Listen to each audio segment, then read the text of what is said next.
Hey everyone, welcome to CLAT point and let's start आज का the Hindu news discussion. चलिए शुरू करते हैं हमारे आज की न्यूज़पेपर डिस्कशन की।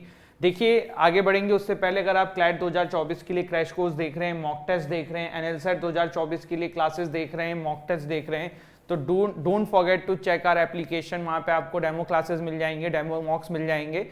आप उसको देख के अगर आपको अच्छे लगते हैं तो आप अपने आप को इनरोल कर सकते हैं। हमारी टीम का कॉन्टैक्ट नंबर भी है, अगर आपको कोई डाउट है कोर्स से रिलेटेड या कोई भी प्रॉब्लम है तो आप वहाँ कॉन्टैक्ट करके भी जानकारी ले सकते हैं। ठीक है, अब देखिए सबसे पहली जो आज की न्यूज़ है वो है Delhi police arrest 3 with links to ISI for planning terror attacks. तो देखो जैसे कि ये न्यूज़ है ना, तो ये एग्जाम के पर्सपेक्टिव से तो इतनी कुछ इंपॉर्टेंट नहीं है, बट देश दुनिया में क्या चल रहा है उस हिसाब से हम देख लेते हैं। हुआ क्या है, 3 बंदों को दिल्ली पुलिस ने पकड़ा है इनके टेररिज्म प्रमोट करने के आरोप में। काफ़ी सारे इनके पास संदिग्ध सामान मिले जैसे कि बॉम्ब बनाने के सामान और बहुत सारी चीज़ें, और लिंक इनका ISI पाकिस्तान से देखने को मिला है। तो एक शॉर्ट न्यूज़ थी, देख लिया है, ठीक है। इसके बाद आज एक देखो एडिटोरियल आया है, किस टॉपिक के ऊपर, ब्रिक्स के ऊपर आया है। ठीक है, तो थोड़ा सा ब्रिक्स कंट्रीज के बारे में देख लेते हैं, जो लास्ट समिट हुई है ब्रिक्स के बारे में वो देख लेते हैं। एडिटोरियल में देखो कहानी लिखी है जो एग्जाम में डायरेक्टली लिंक्ड नहीं है, लेकिन जो उसमें छोटे छोटे इन्फॉर्मेशंस दी गई हैं वो आपके काम की हैं, तो वो हम देखने वाले हैं। ठीक है, तो देखो अभी 15th ब्रिक की समिट हुई थी G20 से पहले, आपको याद होगा, है ना। 15th ब्रिक समिट जो है वो होस्ट करी गई थी साउथ अफ्रीका जोहान्सबर्ग के द्वारा, और कोविड-19 पेंडेमिक के बाद 2019 के बाद this was one of the first physical appearance of meeting of BRICS. ठीक है, जो 15th ब्रिक समिट थी इसकी थीम थी brick and Africa partnership for mutually accelerated growth, sustainable development and inclusive multilateralism. इसके बाद एक और इसमें अपडेट थी, अपडेट ये थी कि 6 नए कंट्रीज जुड़े थे ब्रिक्स के अंदर। वो 6 नए कंट्रीज आपके कौन कौन से थे, Egypt, Iran, Saudi Arabia, UAE, Ethiopia and Argentina. ये लोग जो हैं अभी ब्रिक्स फोल्ड के थ्रू जुड़े हुए हैं। इनकी जो मेंबरशिप है वो जनवरी 1 2024 से परमानेंट हो जाएगी। अभी काइंड ऑफ मतलब आप कह सकते हो कि प्रोसेस में है चीजें। ठीक है, तो ये जो 6 कंट्रीज हैं इसका नाम आपको ध्यान होना चाहिए, इंपॉर्टेंट हो सकता है। Egypt, Iran, Saudi Arabia, UAE, Ethiopia and Argentina. पहले ब्रिक के अंदर आपके 5 कंट्रीज होते थे ब्रिक्स के अंदर, अब 6 और जुड़ गए, तो टोटल ये ब्रिक्स 11 करके एक ग्रुप जो है आप देख सकते हो। इसके बाद ब्रिक्स का जो एक्रोनिम है वो बना किससे था, तो देखिए पहले जो इसके फाउंडर्स थे वो थे Brazil, Russia, India, China and south Africa. पहले तो साउथ अफ्रीका भी नहीं होता था, साउथ अफ्रीका को बाद में इसमें ऐड किया गया था, तो एक वो चीज है जो ध्यान रखिएगा। इन 2001 ब्रिटिश इकोनॉमिस्ट थे जिम ओ'नील, इन्होंने ब्रिक टर्म को आप कह सकते हो कॉइन किया था, और इससे इनका मतलब यही था कि these countries are emerging economies. क्योंकि देखिए जब ब्रिक्स आया था ना उस समय आप देखिए तो सिर्फ US या फिर कुछ वेस्टर्न कंट्रीज जो हैं उनकी इकोनॉमी बहुत ज़्यादा रहती थी, बट यहाँ पे आप देखोगे कि चाइना जैसे देखो पिछले कुछ 10-15 साल में बहुत आगे आया है, इंडिया भी बहुत अच्छे से ग्रो कर रहा है, तो ये वाली चीज़ें। The grouping was formalize during the first meeting of BRIC foreign minister in 2006। South Africa को ब्रिक में 2010 में ऐड किया गया था। और कुछ है, रोटेशन एनुअली बेसिस पे होता है, जैसे कि आप टर्म्स से देख सकते हो। ठीक है, इंडिया ने 2021 में किया था, साउथ अफ्रीका ने 2023 में किया है। न्यू डेवलपमेंट बैंक भी ब्रिक्स के अंडर में फाउंड हुआ है। देखो कभी ऐसे क्वेश्चन आ सकते हैं कि इसमें से ये बैंक जो है ये किसके अंडर में है, और न्यू डेवलपमेंट बैंक बहुत ज़्यादा इंपॉर्टेंट है क्योंकि जितनी भी आपकी पाकिस्तान जैसी कंट्रीज हैं, श्रीलंका है या फिर जो भी एशियन कंट्रीज हैं, वो मोस्ट ऑफ द थिंग्स जो लोन लेते हैं ना वो न्यू डेवलपमेंट बैंक से ही लेते हैं, या फिर जो ब्रिक्स कंट्रीज हैं उनको लोन मिलता है न्यू डेवलपमेंट बैंक से। तो न्यू डेवलपमेंट बैंक जो है वो 6th ब्रिक्स समिट जो कि ब्राजील 2014 में हुई थी उसमें डिसाइड हुआ था कि इस तरीके का एक बैंक बनाया जाएगा, और वहां से न्यू डेवलपमेंट बैंक जिसका हेडक्वार्टर शंघाई चाइना में है वो स्थापित हुआ, और ये ब्रिक्स कंट्रीज को प्रायोरिटी पे लोन देने का काम करता है फॉर देयर डेवलपमेंट, या इस तरीके के जो भी उनके पर्पस हैं, जो भी उनके काम हैं, जो उनको जिस भी चीज में नीड है उस चीज को फुलफिल करने के लिए। ठीक है, इतना क्लियर हुआ। 6 कंट्रीज के नाम तुरंत दिमाग में रिवाइज करके देखो जो नए ऐड हुए हैं, और कहाँ पे हुआ था, साउथ अफ्रीका में हुआ था, इस बार 15th था। ठीक है, दिस इज इट। इसके बाद देखिए एक न्यूज है, न्यूज ये है कि नोबेल प्राइज 2023 की जो है ना अनाउंसमेंट शुरू हो चुकी है। विद इन दिस वीक सारे नोबेल प्राइज जो हैं वो अनाउंस हो जाएंगे। अब आज हम देखो क्या करने वाले हैं, आज हम जो अभी, क्योंकि सिर्फ मेडिसिन का अनाउंस हुआ है, ये नाम जानेंगे, इनका रीजन जानेंगे, प्लस हम नोबेल प्राइज की पूरी हिस्ट्री जान लेंगे, ठीक है। अब आप लोगों को क्या करना है कि जो पूरे वीक में नाम आते रहेंगे वो मैं बताता रहूंगा, ठीक, वो आप उसी नोट्स में थोड़ा पेज छोड़ देना और वहां नोट डाउन कर लेना। मेरी बात समझ रहे हो? आज हम नोबेल प्राइज का 70-80% का डालेंगे, जो बचा हुआ 20% है ना, बस वो ये कि इस साल किसको मिला है। तो इस साल में अभी सिर्फ मेडिसिन का अनाउंसमेंट हुआ है, तो वो आप नोट कर लो, थोड़ी जगह छोड़ दो जिसमें कि आपको एक पेज छोड़ दो पूरा। अब पूरे वीक में नाम आएंगे, नोट करते रहना, ठीक है। तो देखो, सबसे पहले न्यूज जो कंटेक्स्ट है वो देख लेते हैं। मेडिसिन का नोबेल प्राइज 2023 जो है वो मिला है कैटलीना करिको एंड ड्रू विस्नम। अब इनका प्रोनाउंसिएशन मैं मे बी गलत भी कर रहा हूं, नाम देख लेते हैं। पहला नाम है कैटलीन कैरिको, ठीक। दूसरा नाम जो है ड्रू वीजमैन, ठीक है। तो हंगेरियन की बायोकेमिस्ट हैं कैटलीन करिको और अमेरिका के फिजिशियन साइंटिस्ट हैं। कैटरीन जो है ये कहाँ की हैं? हंगरी की हैं। और ड्रू वेस्टमैन कहाँ के हैं? अमेरिका के हैं, ठीक है। इन दोनों को मिला के 2023 का नोबेल प्राइज इन मेडिसिन आपका जो है वो दिया गया है। अब क्यों दिया गया है? क्योंकि इन्होंने कोविड-19 की वैक्सीन बनाने में मदद करी थी, बट सिर्फ कोविड-19 की वैक्सीन नहीं, यहां पे एक टर्म है mRNA।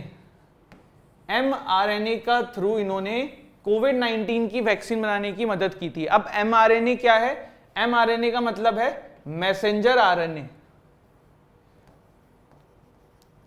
अब आपको इतना डिटेल में नहीं जाना है कि भाई ये क्या होता है, क्यों होता है, बट मैसेंजर RNA के थ्रू कोविड-19 की मेडिसिन बनाने में इन्होंने बहुत हेल्प करी थी और उससे जो है ना डेथ टोल कंट्रोल करने में बहुत हेल्प मिली थी।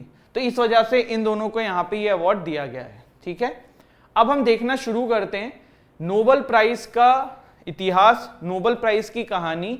और देखो, अगर नोबेल प्राइज पे क्वेश्चंस आएंगे ना तो बहुत कम चांसेस है, 10 से 20% क्वेश्चंस उसमें, जैसे अगर मान लो 6 क्वेश्चंस हैं, 5 क्वेश्चन है, तो 1 या 2 क्वेश्चन ही प्रेजेंट कंटेक्स्ट पे रहेगा कि इसको अवार्ड मिला है।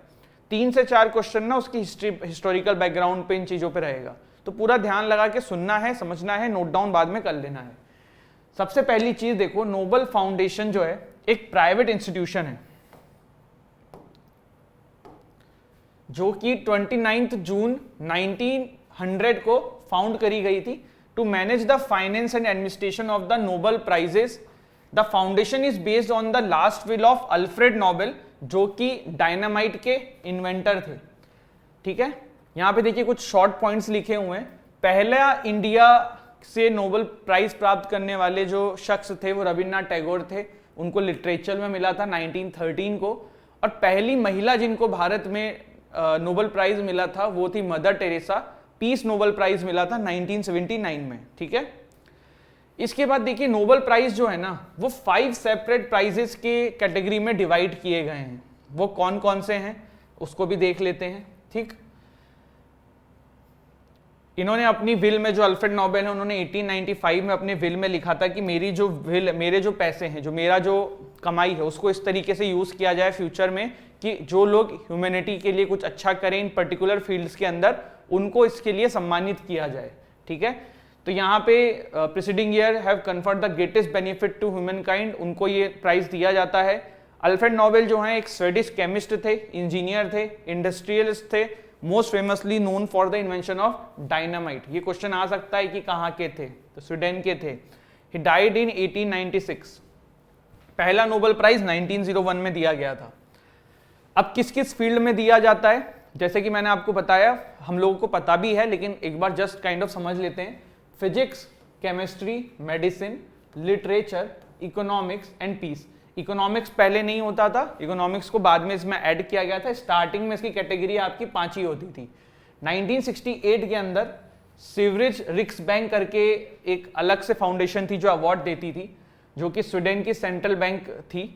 वो इकोनॉमिक्स साइंस के अंदर प्राइज देते थे। बाद में उसी को नोबेल प्राइज इन इकोनॉमिक्स कर दिया गया और वहां से चीजें जो हैं फिर इसको भी इसमें इस कैटेगरी के अंदर इंक्लूड कर दिया गया।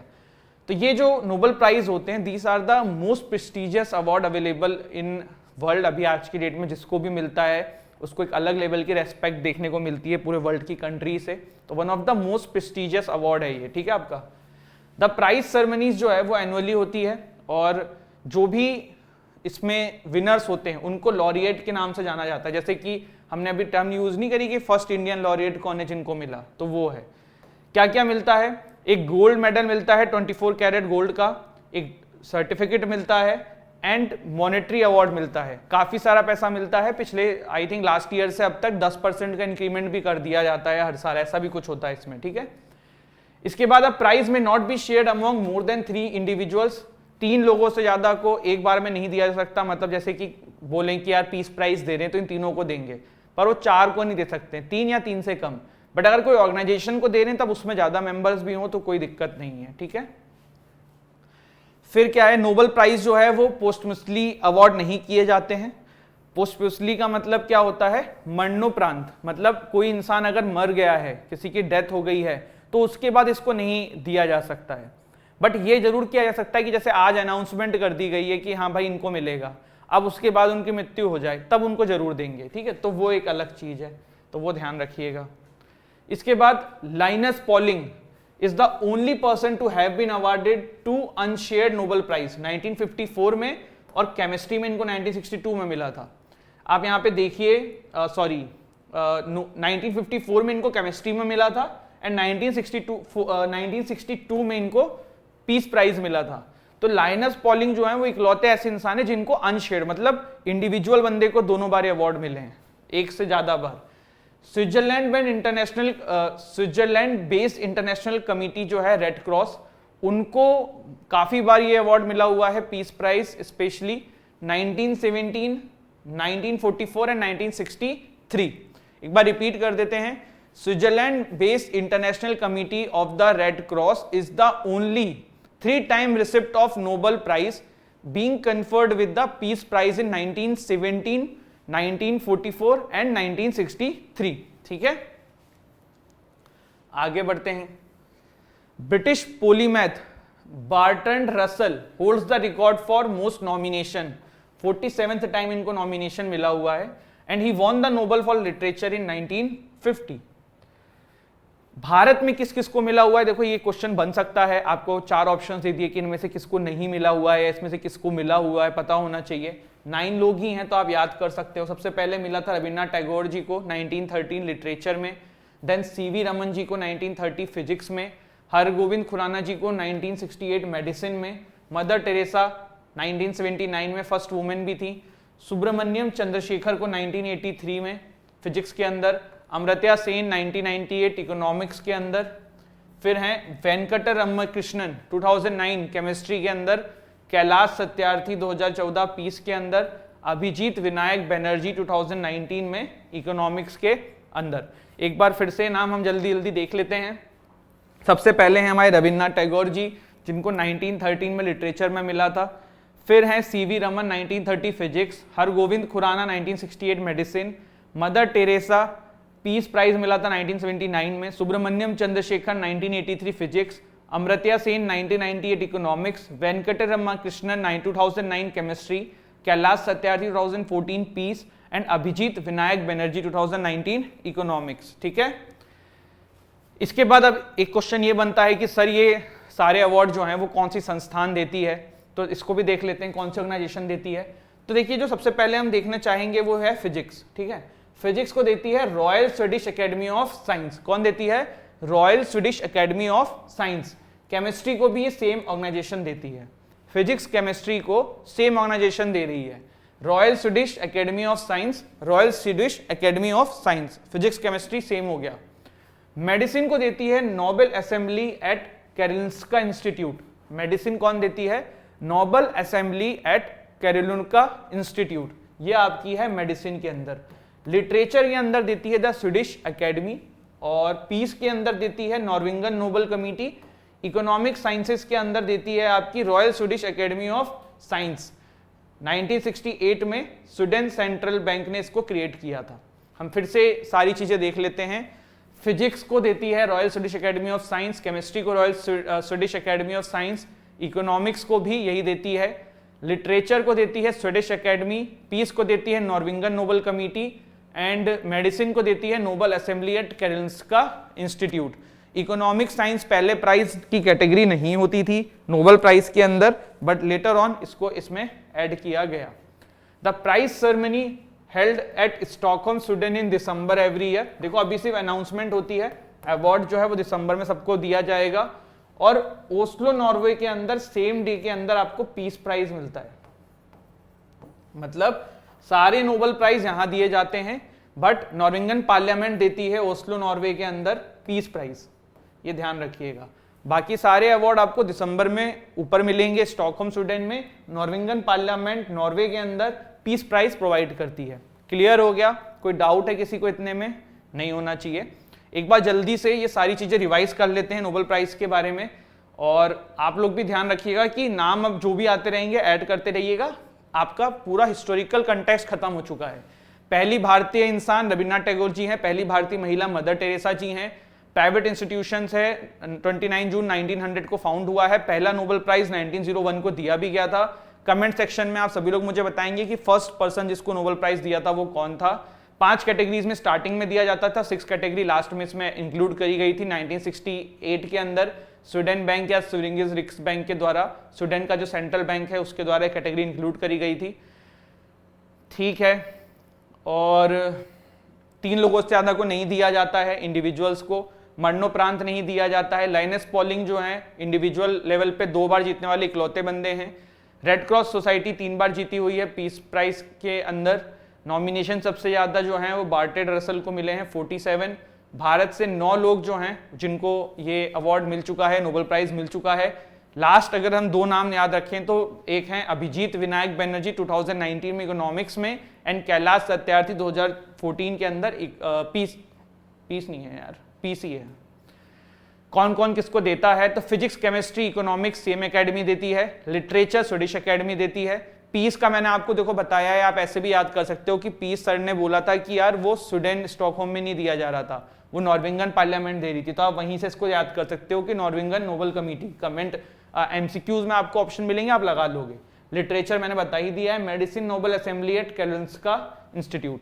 अब ये आपका नोबेल प्राइज का प्रोग्राम खत्म होता है, जो भी नाम आएंगे मैंने फिर से बोला है वो आप इसी में ऐड करते रहना, आपका काम हो जाएगा। ठीक है, तो I hope you have find this video useful. Don't forget to like, share, subscribe the channel. हंसते रहिए, मुस्कुराते रहिए, पढ़ाई करते रहिए, एंड टेक केयर। जय हिंद, जय भारत।